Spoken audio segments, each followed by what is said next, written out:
በደቡብ ምዕራብ ኢትዮጵያ ክልል ዳውሮ ዞን አንድ በቅሎ ወለደች የሚል ዜና አይቼ በጣም ተገረምኩ።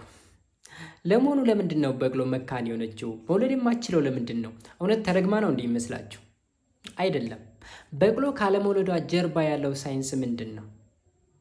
በቅሎ የማትወልድበት ወይም መካን የሆነችበት ዋነኛ ምክንያት እንግዲህ ኦድ ነምበር ኦፍ ክሮሞደም ስላላት ነው። ወይም ክሮሞደም የምንለው በአማርኛው ሀብለ በራሄ ነው የሚለው ክሮሞደም ሀብለ ብራይ እንግዲህ ጄኔቲክ ማቴሪያል ነው ይሄ ነገር። ስለዚህ 63 ነምበር ኦፍ ክሮሞደም ስላላት ለሴል ዲቪዥን ምቹ ስላልሆነ መካን ትሆናለች።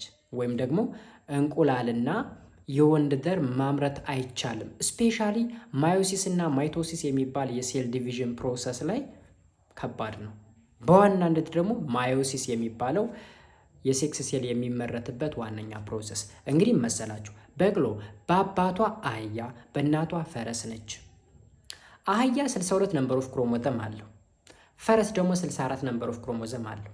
ስለዚህ በቅሎዋ ከአባቷ ከአህያው 62 ለ2 ስታካፍሉት 31 ነምበር ኦፍ ክሮሞዘም፣ ከእናቷ ከፈረስ 64 ለ2 ስታካፍሉት 32 ነምበር ኦፍ ክሮሞዘም፣ ከዛ ይህን ስደምሩት 63 ነምበር ኦፍ ክሮሞዘም ይኖራታል ማለት ነው። 63 ኦድ ነምበር ኦፍ ክሮሞዘም ስለሆነ ለሴል ዲቪዥን ምቹ አይደለም።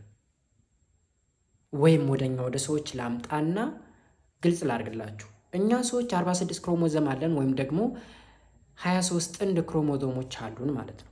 ከ23ቱ ጥንድ አንዱ ጥንድ ሴክስ ሴልን ሊፈጥር የሚችል ክሮሞዘም ነው፣ ወይም ደግሞ ጾታ ዲተርማይን ሊያደርግ የሚችል ነው።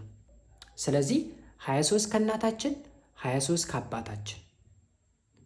ከእናታችን የምናገኘው አንዷ ክሮሞዘም ጾታን የምትወስን ነች። ከአባታችን የምናገኘውም አንዱ ጾታን የሚወስን ነው።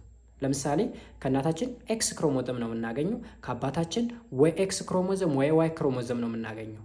አባታችን ወንድ ኤክስ ዋይ ክሮሞዘም ስላለው፣ ሴት ደግሞ ኤክስ ኤክስ ክሮሞዘም ስላለው ማለት ነው። ልክ እንደዛ በቅሎ ላይ ያለውን ነገር ስናይ 63 ነምበር ኦፍ ክሮሞዘም ስላለው ለሴል ዲቪዥን ምቹ ስላልሆነ መካን ልትሆን ችላለች። ዳት ኢዝ ዘ ሳይንስ። ከዛ ውጭ ተረግማ ነው ፈረስ አጎቴ ነው ብላ ምናምን እሱ ተረት ነው።